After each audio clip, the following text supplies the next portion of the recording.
Russia Ukraine യുദ്ധം തുടങ്ങിയിട്ട് ഏതാണ്ട് 4 വർഷത്തോളമാവുന്നു. ഈ കാലയളവിൽ വലിയ രീതിയിലുള്ള പോരാട്ടം രണ്ട് രാജ്യങ്ങളും തമ്മിൽ നടന്നിട്ടുണ്ടായിരുന്നു. യുദ്ധം തുടങ്ങിയ സമയത്ത് റഷ്യയുടെ മുന്നേറ്റത്തിന് നല്ല രീതിയിലുള്ള ചെറുത്തുനിൽപ്പ് ഉക്രൈൻ കൊടുത്തിട്ടുണ്ടായിരുന്നു. റഷ്യയുടെ ടാങ്ക് സിസ്റ്റത്തിന്, അവരുടെ ആർട്ടിലറിക്ക്, അവരുടെ സോൾജേഴ്സിനൊക്കെ വലിയ രീതിയിലുള്ള നാശനഷ്ടം വിതയ്ക്കാനായിട്ട് ഉക്രൈൻ്റെ സൈന്യത്തിന് സാധിച്ചിട്ടുണ്ടായിരുന്നു. എന്നാൽ പിന്നീട് അങ്ങോട്ട് ചിത്രം പതിയെ മാറുന്നൊരു കാഴ്ചയാണ് നമ്മൾക്ക് കാണാനായിട്ട് സാധിക്കുന്നത്. റഷ്യ പതിയെ ഒരു സ്ലോ ആൻഡ് സ്റ്റഡി വിൻ നേടുന്ന ഒരു സാഹചര്യം. ഉക്രൈൻ്റെ കിഴക്ക് ഭാഗത്തുള്ള വലിയ പ്രവിശ്യകൾ റഷ്യ പിടിച്ചടക്കുന്നു. കെയ്വിൽ വരെ ആക്രമണം നടത്തുന്നു. ഇടയ്ക്കിടയ്ക്ക് റഷ്യയ്ക്ക് മേലും ഉക്രൈൻ വലിയ രീതിയിലുള്ളൊരു തിരിച്ചടി കൊടുക്കുന്നുണ്ട്. പക്ഷേ ഒരു സ്റ്റേജിൽ ഒരു നെഗോഷിയേഷൻ, ഒരു ഡീലിന് വരെ തയ്യാറായ റഷ്യ പിന്നീട് എങ്ങനെയാണ് യുദ്ധം തിരിച്ചു പിടിക്കുന്ന ഒരു സ്റ്റേജിലേക്ക് വന്നത്? എന്നെ ഭയങ്കര അമ്പരപ്പിച്ച ഒരു ചോദ്യമാണിത്. അപ്പോൾ ഞാൻ അതിനെപ്പറ്റി കുറച്ച് വായിക്കുകയൊക്കെ ഉണ്ടായി. അപ്പോഴാണ് മൂന്നാമതൊരു ശക്തിയുടെ കളി ഇതിൻ്റെ അകത്തുണ്ട് എന്ന് നമുക്ക് മനസ്സിലായത്. ആ കഥയിലേക്കാണ് നമ്മളൊന്ന് പോകുന്നത്. Welcome to white board stories. യുദ്ധം തുടങ്ങി 1 വർഷത്തോളം കഴിഞ്ഞപ്പോൾ റഷ്യയ്ക്ക് ഒരു കാര്യം മനസ്സിലായി. തങ്ങളുടെ ആയുധശേഖരം വേണ്ട വിധത്തിൽ റിന്യൂ ചെയ്യപ്പെടുന്നില്ല, അല്ലെങ്കിൽ റീസപ്ലൈ ചെയ്യപ്പെടുന്നില്ല. പ്രൊഡക്ഷൻ ഒരിക്കലും ഡിമാൻഡിനെ മീറ്റ് ചെയ്യുന്നില്ല. പ്രൊഡക്ഷൻ കുറവാണ്, ഡിമാൻഡ് വളരെ കൂടുതലുമാണ്.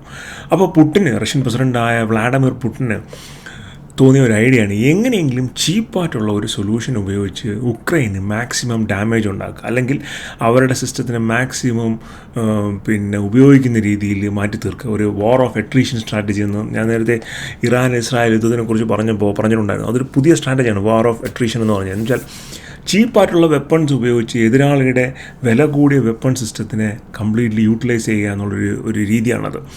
അപ്പോൾ അങ്ങനെ യൂട്ടിലൈസ് ചെയ്യുമ്പോൾ 2 രീതിയുണ്ട്. ഒന്ന് എതിരാളിക്കുള്ള ഭീമമായ ചിലവ്, പിന്നൊന്ന് യുദ്ധത്തിനെപ്പോഴും 2 പ്ലേ ഉണ്ട്. ഒന്ന് ഡിഫൻസ് പ്ലേയും ഒന്ന് ഒഫൻസ് പ്ലേയും. ഡിഫൻസ് പ്ലേ എന്ന് പറഞ്ഞാൽ എതിരാളിയുടെ മുന്നേറ്റത്തിനെ തടയുക എന്നുള്ളത്. ഒഫൻസ് പ്ലേ എന്ന് പറഞ്ഞാൽ എതിരെ അടിക്കുക എന്നുള്ളത്. അപ്പോൾ നമ്മൾ ഈ ചീപ്പായിട്ടുള്ള സിസ്റ്റംസ് ഉപയോഗിച്ചുകൊണ്ടിരുന്നു കഴിഞ്ഞാൽ ഈ ഡിഫൻസിൻ്റെ കോസ്റ്റ് വളരെയധികം കൂടുകയും ഒഫൻസിൻ്റെ എമൗണ്ട് കുറയുകയും ചെയ്യും. അതൊരു വാർ സ്ട്രാറ്റജിയാണ്. അപ്പോൾ ഇതെല്ലാം ഉക്രൈൻ്റെ മേൽ അടിച്ചേൽപ്പിക്കുക, ഉക്രൈൻ അങ്ങനെ ഒരു ഒഫൻസ് മോഡ് ചെയ്യാതെ ഒരു ഡിഫൻസ് മോഡിൽ കീപ്പ് ചെയ്ത് നിർത്തുക എന്നൊക്കെയുള്ള ചിന്തയാണ് വ്ളാഡിമിർ പുടിൻ അടുത്ത പരിപാടി എന്ത് എന്ന് ആലോചിക്കുന്നത്. അങ്ങനെയാണ് വ്ളാഡിമിർ പുടിൻ്റെ മുന്നിൽ ഇറാൻ നിർമ്മിച്ച ഷഹീദ് ഡ്രോണുകൾ വരുന്നത്. വളരെ ചീപ്പ് കോസ്റ്റിൽ നിർമ്മിച്ചിരിക്കുന്ന ഡ്രോണുകളാണ് ഷഹീദ് ഡ്രോൺ. 2 വെറൈറ്റിയാണുള്ളത്, ഷഹീദ് 131 ഷഹീദ് 136. ഈ ഡ്രോണുകൾ ഇറാൻ മെയ്ഡ് എൻജിൻസാണ്, ചൈനീസ് ഇലക്ട്രോണിക്സ് കൊണ്ടാണ്. പലതും നമുക്ക് സിവിലിയൻ കമ്പോണൻസ് ഉപയോഗിച്ച് തന്നെ ഉണ്ടാക്കാൻ പറ്റും. എന്ന് പറഞ്ഞാൽ സാധാരണ ആൾക്കാർക്ക് കടയിൽ നിന്നൊക്കെ വാങ്ങിച്ച് കുറച്ച് എഞ്ചിനീയറിംഗ് മികവൊക്കെ ഉണ്ടെങ്കിൽ നമുക്ക് നിർമ്മിക്കാനായിട്ട് സാധിക്കും. വലിയ വെപ്പൺ പേലോടൊന്നുമല്ല, സാധാരണ ഒരു ഡ്രോൺ. അപ്പോൾ പുടിൻ വിചാരിച്ച ഒരു കാര്യമെന്ന് പറഞ്ഞാൽ, ഓക്കെ, ഇറാനുമായി ഒരു ഡീൽ സൈൻ ചെയ്യുക, ഇറാനിൽ നിന്നും ഷഹീദ് ഡ്രോണുകൾ വാങ്ങിച്ചതിന് ശേഷം റഷ്യയുടേതായ രീതിയിൽ അതിനെ മോഡിഫൈ ചെയ്യുക. അങ്ങനെ ഇറാനും റഷ്യയും കൂടി ഒരു ഡീൽ സൈൻ ചെയ്യുന്നു. ഈ ഡീൽ പ്രകാരം റഷ്യ ഇറാന് $2 ബില്യൺ കൊടുക്കുന്നു. ഇറാൻ തിരിച്ച് 6000 ഡ്രോൺസ് റഷ്യയ്ക്ക് കൊടുക്കും. ഷഹീദ് ഡ്രോണുകൾ മാത്രമല്ല, അതിൻ്റെ സോഴ്സ് കോഡ്, അതിൻ്റെ മാനുഫാക്ചറിങ് പ്ലാന്റ് റഷ്യയിലെ ടാറ്റ. ഈ റഷ്യയിൽ ഈ ഡ്രോണുകളുടെ മാനുഫാക്ചറിങ് സ്റ്റാർട്ട് ചെയ്യുന്നു. ഇറാനിലുള്ള ഡ്രോൺ എൻജിനീയേഴ്സ്, ഇതിൻ്റെമായിട്ട് ബന്ധപ്പെട്ട് വർക്ക് ചെയ്യുന്ന ആൾക്കാർ റഷ്യയിലേക്ക് പലതവണ പോവുകയും അവിടെ അവരുടെ പ്ലാന്റിൻ്റെ സെറ്റപ്പ് ചെയ്യുന്നതിന് എല്ലാവരും ഹെൽപ്പ് ചെയ്യുകയും വെച്ചാൽ ഈ 2 വർഷങ്ങൾക്ക് മുമ്പ് ഒരു മാസം 500 അല്ലെങ്കിൽ ഒരു 100 മുതൽ 500 വരെയുള്ള ഡ്രോണുകൾ ഉണ്ടാക്കാൻ കഷ്ടപ്പെട്ടുകൊണ്ടിരുന്ന റഷ്യ ഇന്നിപ്പോൾ 5000 ഡ്രോണുകൾ ആ ഫെസിലിറ്റിയിൽ ഉണ്ടാക്കുകയാണ്. അത് നിർമ്മിക്കുക മാത്രമല്ല അവർ ചെയ്തത്, കുറേ അഡ്ജസ്റ്റ്മെൻറ്റ്സ് അവർ ആ ഡ്രോണിൽ വരുത്തി. Shahed drone by default design ചെയ്തിരിക്കുന്നത് ഏതാണ്ട് 1500 കിലോമീറ്റർ വരെ ട്രാവൽ ചെയ്യാൻ വേണ്ടിയിട്ടാണ്. അതിന് അധികമായിട്ട് ട്രാവൽ ചെയ്യത്തില്ല. റഷ്യ അവരുടെ എയറോനോട്ടിക്കൽ കേപ്പബിലിറ്റീസും മിസൈൽസ് കേപ്പബിലിറ്റീസും ഒക്കെ വെച്ചിട്ട് ഈ ഡ്രോണിൻ്റെ റേഞ്ച് 2500 കിലോമീറ്റർ വരെ എക്സ്റ്റെൻഡ് ചെയ്തു. അതാണ് നമ്മൾ ഈ അടുത്ത വാർത്തയെ കണ്ട ജൂലൈയിൽ ഒരു 2nd വീക്ക് 10-ാം തീയതിയോ മറ്റുമൊക്കെ കൈവിൽ വരെ അറ്റാക്ക് ചെയ്യുന്ന രീതിയിൽ, യുക്രൈനിന് തലസ്ഥാനമായി കൈവിൽ വരെ റഷ്യൻ ഡ്രോൺസ് ഹിറ്റ് ചെയ്യുന്ന രീതിയിൽ. എന്നിട്ടും അവിടെ കൊണ്ടൊന്നും തീരുന്നില്ല. റഷ്യ വേറൊരു കാര്യം ചെയ്തു, ഈ ഡ്രോണുകളെല്ലാം മാറ്റ് ബ്ലാക്ക് പെയിൻ്റ് അടിച്ചു. മാറ്റ് ബ്ലാക്ക് പെയിൻ്റ് എന്ന് പറഞ്ഞു കഴിഞ്ഞാൽ നമ്മൾ കുറ്റാക്കൂരിട്ടെടുത്ത് ഡ്രോൺ ലൈറ്റൊന്നും ഇടാതെ ആകാശത്തൊന്നും നിന്ന് കഴിഞ്ഞാൽ നമുക്ക് അറിയാൻ പറ്റില്ല അങ്ങനെ ഒരു ഡ്രോൺ അവിടെ ഉണ്ടെന്ന്. അപ്പോൾ ഒരു മാറ്റ് ബ്ലാക്ക് പെയിൻ്റ് അടിച്ചു. അത് രണ്ടാമത്തെ അഡ്വാൻസ്മെൻ്റ് ആയിരുന്നു. ഇനി മൂന്നാമത്തെ ചേഞ്ച് എന്താണെന്ന് പറഞ്ഞാൽ ഇവർ ഈ ഡ്രോണുകളിലെല്ലാം തെർമോബാറിക് പേലോഡ്സ് ഉള്ള വെപ്പൺസ് ക്രിയേറ്റ് ചെയ്തു. എന്താണ് തെർമോബാറിക് പേലോഡ്സ്? തെർമോബാറിക് പേലോഡ്സ് എന്ന് പറഞ്ഞു കഴിഞ്ഞാൽ one of the most devastating weapons in a വാറാണ്. ഇത് ഒരു മിസൈൽ പോലെ ഇരിക്കും, അല്ലെങ്കിൽ ഒരു ബോംബ് പേലോഡാണ്. പക്ഷേ ഇത് വർക്ക് ചെയ്യുന്ന രണ്ട് രീതിയിലാണ്. ഈ പേലോഡ് പോയ ഒരു സ്ഥലത്ത് ഹിറ്റ് ചെയ്ത് കഴിഞ്ഞാൽ ആദ്യമേ ബ്ലാസ്റ്റ് ഉണ്ടാവില്ല. ആദ്യം ഇതിൻ്റെ അകത്ത് വളരെ ഫൈനായിട്ടുള്ള എയറോസോൾ പാർട്ടിക്കിൾസ് ഉണ്ട്. എയറോസോൾ എന്ന് പറഞ്ഞാൽ നമ്മുടെ ചില സ്പ്രേ അടിക്കുമ്പോഴത്തേക്കും ഈ ചെറിയ കണികകൾ പോലെ വരുമല്ലോ, അതുപോലുള്ള എയറോസോൾ പാർട്ടിക്കിൾസ് ഉണ്ട്. ഈ എയറോസോൾ പാർട്ടിക്കിൾസ് അന്തരീക്ഷത്തിൽ മൊത്തം നിറയും. ഇതിൽ എത്തിലിൻ ഡയോക്സൈഡ് ഉണ്ട്, അലുമിനിയം ഓക്സൈഡ് ഉണ്ട്. അങ്ങനെ ഭയങ്കര ഇൻഫ്ലേമബിൾ ആയിട്ടുള്ള എയറോസോൾ പാർട്ടിക്കിൾസ് ഈ പ്രദേശത്ത് ഈ അറ്റ്മോസ്ഫിയറിലാകെ നിറഞ്ഞ് ഒരു ചെറിയ ഇടവേളയ്ക്ക് ശേഷം ഇത് ബ്ലാസ്റ്റ് ചെയ്യുമ്പോൾ ശരിക്കും എന്താണ് സംഭവിക്കുക എന്ന് പറഞ്ഞാൽ ഭയങ്കര ശക്തമായ പ്രഷർ വേവ് ക്രിയേറ്റ് ചെയ്യും. ഒന്ന്. രണ്ട്, അന്തരീക്ഷത്തിലുള്ള ഓക്സിജനെ മുഴുക്കം ഇത് അകത്തോട്ടങ്ങ് വലിക്കും. അപ്പോൾ ഹ്യൂമൻ കാഷ്വാലിറ്റി, അതല്ലെങ്കിൽ ആൾക്കാരുടെ മരണനിരക്ക് ഭയങ്കര കൂടുതലായിരിക്കും. നമ്മൾ ഇപ്പോൾ ഒരു ചെറിയ എക്സാമ്പിൾ പറയുവാണെങ്കിൽ നമ്മളതിൻ്റെ ബ്ലാസ്റ്റ് റേഡിയസ് ഉണ്ടാകും. ഏതൊരു ബോംബും ബ്ലാസ്റ്റ് ഉണ്ടാകുമ്പോൾ അതിനൊരു ബ്ലാസ്റ്റ് റേഡിയസ് ഉണ്ടായിരിക്കും. ആ ബ്ലാസ്റ്റ് റേഡിയസിൻ്റെ അകത്ത് ഒരാൾ നിൽക്കുവാണ്, ഈ തെർമോബാറിക്കാരിലൊരു വെപ്പൺ ബ്ലാസ്റ്റ് ചെയ്യുവാണ് എന്നുണ്ടെങ്കിൽ നമ്മുടെ ലങ്സ് എക്സ്പ്ലോഡ് ചെയ്യും ഈ ഓക്സിജൻ പ്രഷർ കാരണം.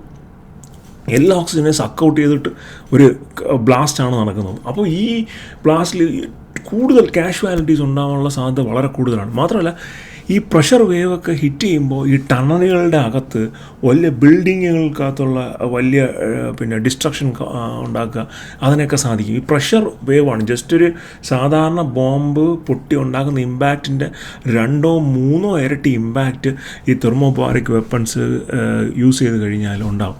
അപ്പോൾ അത്തരത്തിലുള്ള വെപ്പൺസ് പേലോഡിൽ ഫിറ്റ് ചെയ്ത് ഉക്രൈൻ്റെ മേൽ ഉപയോഗിക്കാൻ റഷ്യ സ്റ്റാർട്ട് ചെയ്തു. വളരെ ചീപ്പായിട്ടുള്ള ഡ്രോണാണ്. ഒരു ഡ്രോൺ ഉണ്ടാക്കാനായിട്ട് $20,000 ആയിരിക്കും കോസ്റ്റ്. ഈ ഡ്രോൺ വിട്ട് കഴിഞ്ഞാൽ ഈ ഡ്രോണിനെ പിടിക്കാനുള്ള ഉക്രൈൻ്റെ ഇൻ്റർസെപ്റ്റർ മിസൈൽസ് ആണെങ്കിൽ $1 million തൊട്ട് $2 million വരെ കോസ്റ്റാണ്. ഇനി അതിന് ഇൻ്റർസെപ്റ്റർ ഡ്രോൺസ് ഉപയോഗിച്ചാലോ അതിനും കാശ്.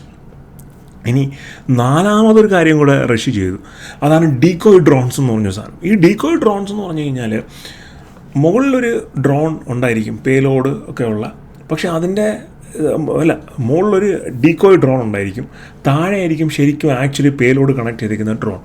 ഈ റഡാറിൽ ഇതിനെ കാണിക്കുമ്പോഴത്തേക്കും റഡാറിൽ ഈ ടോപ്പിലുള്ള ഡ്രോൺ മാത്രമേ കാണുള്ളൂ, ഇതിനെ ഹിറ്റ് ചെയ്യും. ഈ താഴെയുള്ള ഡ്രോൺ കംപ്ലീറ്റ്ലി മിസ് ചെയ്യും. അപ്പോൾ ഇത് വലിയ രീതിയിൽ റഷ്യക്ക് ഹെൽപ്ഫുള്ളായിരുന്നു. കാര്യം ഇപ്പോൾ 10 ഡ്രോൺ വിടുമ്പോഴത്തേക്കും ഒരു 3-4 പിടിച്ചാലും ഇൻ്റർസെപ്റ്റ് ചെയ്യാൻ സാധിക്കാതെ ടാർഗറ്റിൽ ഹിറ്റ് ചെയ്യുന്ന ഡ്രോണുകളുടെ എണ്ണം വളരെ കൂടുതലായി. അപ്പോൾ അങ്ങനെ വലിയ രീതിയിൽ ഉക്രൈൻ്റെ എയർ ഡിഫൻസ് സിസ്റ്റത്തിനെ ഒരു കയോസിൽ കൊണ്ടുവരാനായിട്ട്, അല്ലെങ്കിൽ മാക്സിമം യൂട്ടിലൈസേഷനിൽ കൊണ്ടുവരാനായിട്ട് റഷ്യക്ക് സാധിച്ചിട്ടുണ്ടായിരുന്നു. അപ്പോൾ അത് തന്നെയാണ് ഇവരുടെ ഈ യുദ്ധം വളരെയധികം ഒരു സമാധാന കരാർ ഉണ്ടാകാതെ വളരെയധികം നീട്ടിക്കൊണ്ടു പോകാനുള്ള ഒരു റീസൺ. കാരണം വളരെ ചീപ്പായിട്ടുള്ള ഡ്രോൺസ് ഉപയോഗിച്ച് ഇവർക്ക് അറ്റാക്ക് ചെയ്യാം. ഉക്രൈൻ ഒട്ടും മോശമല്ല. ഉക്രൈൻ ഈ ഡീകോയ് ഡ്രോൺസ് ഡിറ്റക്ട് ചെയ്യുന്നതിനായിട്ടുള്ള അവരുടെ കേപ്പബിലിറ്റീസ് അവർ കൂട്ടിയിട്ടുണ്ട്. അവരുടെ ഡ്രോൺസ് 2025 ഏതാണ്ട് 2 മില്യൺ ഡ്രോണുകൾ ഉക്രൈൻ ഉണ്ടാക്കുമെന്നാണ് ഉക്രൈൻ പറഞ്ഞിരിക്കുന്നത്. സോ ഇനിയുള്ള യുദ്ധങ്ങൾ എങ്ങനെയാകും ഉണ്ടാകുക എന്നുള്ളതിൻ്റെ ഒരു ട്രെയിലറാണ് ഇപ്പം ഈ ഉക്രൈൻ റഷ്യ യുദ്ധത്തിൽ നമുക്ക് കാണാനായിട്ട് സാധിക്കുന്നത്. വലിയ രീതിയിലുള്ള ഡ്രോൺസ് ഉപയോഗിച്ചിട്ടുള്ള ഡ്രോൺ ഉപയോഗിച്ചുള്ള ഫൈറ്റിങ്, അതിൻ്റെ അകത്ത് ഉപയോഗിക്കുന്ന പേലോഡുകൾക്കായിരിക്കും ഇനി മാറ്റം വരാൻ പോകുന്നത്. അതും പുതിയ ഡ്രോൺ ഇൻ്റർസെപ്റ്റിംഗ് സിസ്റ്റംസ് ഇപ്പോൾ ഡെവലപ്പ് ചെയ്തുകൊണ്ടിരിക്കുകയാണ്. ലേസർ ഗൈഡഡ് ആയിട്ടുള്ള അല്ലെങ്കിൽ തെർമോ ഗൈഡഡ് ആയിട്ടുള്ള ഒക്കെ ഡിഫൻസ് സിസ്റ്റംസ് ബിൽഡ് ചെയ്തുകൊണ്ടിരിക്കുകയാണ്. പക്ഷേ ഈ ബിൽഡ് ചെയ്യുന്നതിനേക്കാളും ഫാസ്റ്റ്, ഇതൊക്കെ കുറച്ച് റിസർച്ചൊക്കെ നടത്തിയാൽ ഇത് ബിൽഡ് ചെയ്യാൻ പറ്റുള്ളൂ. പക്ഷേ ബിൽഡ് ചെയ്യുന്നതിനേക്കാളും ഫാസ്റ്റിൽ റഷ്യ ഡ്രോണുകൾ ഉണ്ടാക്കുകയും ഉക്രൈൻ അറ്റാക്ക് ചെയ്തുകൊണ്ടിരിക്കുകയാണ്. അങ്ങനെ ഈ യുദ്ധത്തിൻ്റെ നമ്മൾ കാണാത്തൊരു തലം ഇതിനുണ്ട് എന്ന് ഈ വാർത്ത വായിച്ചപ്പോൾ എനിക്ക് തോന്നി. വളരെ ഈസി ആയിട്ടൊരു ബാക്ക് എൻഡിൽ കൂടെ നടക്കുന്ന ഒരു ഡീല്, ആ ഡീലിൽ കൂടെ ഇറാൻ കംപ്ലീറ്റ് സോഴ്സ് കോഡും എല്ലാം തന്നെയും റഷ്യക്ക് കൊടുക്കുന്നു. റഷ്യ അതിനെ ഏറ്റവും വലിയൊരു നശീകരണ വെപ്പണായിട്ട് തന്നെ അതിനെ മാറ്റുന്നു. വലിയൊരു പ്രോബ്ലം എന്താണെന്ന് പറഞ്ഞു കഴിഞ്ഞാൽ ഈ യുദ്ധം അതായത് മോഡേൺ വാർഫെയറിൻ്റെ സാമ്പിൾ മാത്രമാണെന്ന്. ബാക്കിയുള്ള രാജ്യങ്ങൾ ഇത് കണ്ടുകൊണ്ടിരിക്കുകയാണ്. പ്രത്യേകിച്ച് ടെറിട്ടോറിയലി അഗ്രസീവായ രാജ്യങ്ങൾ ഇത് കണ്ടുകൊണ്ടിരിക്കുകയാണ്. അപ്പോൾ അവർക്ക് ഇത്തരം ടെക്നോളജീസ് ഉപയോഗിക്കാം. അതുപോലെ തന്നെ ടെററിസ്റ്റുകളായിട്ടുള്ള ആൾക്കാർ ഇത് കണ്ടുകൊണ്ടിരിക്കുകയാണ്. അപ്പോൾ അവർ നമ്മുടെ സാധാരണക്കാരായ ആൾക്കാർക്ക് മേലെ ഇമാതിരി പരിപാടികളും കൊണ്ടുവരാനുള്ള സാധ്യതകൾ കൂടുതലാണ്. അപ്പം ലോകം മൊത്തം ഒരു നെക്സ്റ്റ് വാർഫെയറിലോട്ട് പോകുന്നതിൻ്റെ കാഴ്ചയാണ് നമുക്ക് കാണാനായിട്ട് സാധിക്കുന്നത്. ഈ വാർത്ത ഞാൻ പറയുമ്പോൾ ഞാൻ റഷ്യയുടെ സൈഡോ അല്ലെങ്കിൽ ഞാൻ ഉക്രൈൻ്റെ സൈഡോ അങ്ങനെയല്ല. ഇത് ഭയങ്കര ഇൻട്രസ്റ്റിംഗ് ആയ ഒരു ജിയോ പൊളിറ്റിക്കൽ സിറ്റുവേഷനായിട്ട് എനിക്ക് തോന്നി. നമ്മളധികം കണ്ടിട്ടില്ലാത്ത അല്ലെങ്കിൽ അധികം ശ്രദ്ധിക്കാത്തൊരു കാര്യമാണ്. പ്രത്യക്ഷമായി ഇവരെങ്ങനെയാണ് യുദ്ധം ഇത്രയും കാലം ഫൈറ്റ് ചെയ്യുന്നതെന്ന് നമുക്ക് തോന്നും. അതും ഓൾമോസ്റ്റ് സമാധാന കരാർ ഒപ്പിടാനായി ടേബിൾ വരെ വന്ന രാജ്യങ്ങളാണ് പിന്നീട് വീണ്ടും പോയി അങ്ങോട്ടും ഇങ്ങോട്ടും ഡ്രോൺ അറ്റാക്ക് ചെയ്യുന്നത്. എന്തായാലും എത്രയും പെട്ടെന്ന് തന്നെ ഒരു ശാശ്വതമായ പരിഹാരം ഇതിനുണ്ടാകട്ടെ എന്ന് വിചാരിക്കുന്നു. വളരെ കോംപ്ലിക്കേറ്റഡ് ഒരു വിഷയമാണ് നാറ്റോയിൽ ഉക്രൈൻ ചേരുന്നതും മറ്റുമൊക്കെ. പക്ഷേ ഒരു ശാശ്വതമായ പരിഹാരം, ആൾക്കാർക്കൊക്കെ സമാധാനമായിട്ട് വീടുകൾ കിടന്ന് ഉറങ്ങാനുള്ള ഒരു സാഹചര്യം ഉണ്ടാകട്ടെ എന്ന് വിചാരിക്കുന്നു. അപ്പോൾ എന്തായാലും ഈ ഇൻഫർമേഷൻ നിങ്ങൾക്ക് ഒരു പുതിയ നോളജ് ആയിരിക്കുമെന്ന് കരുതുന്നു. വീഡിയോസ് ഇഷ്ടപ്പെടുന്നുണ്ടെങ്കിൽ ലൈക്ക് ചെയ്യുക, ഷെയർ ചെയ്യുക, സബ്സ്ക്രൈബ് ചെയ്യുക. വീഡിയോ പറ്റിയുള്ള നിങ്ങളുടെ നിർദ്ദേശങ്ങൾ കമൻറ്റ് ചെയ്യുക. മറ്റൊരു വീഡിയോ ആയിരിക്കും. ബൈ.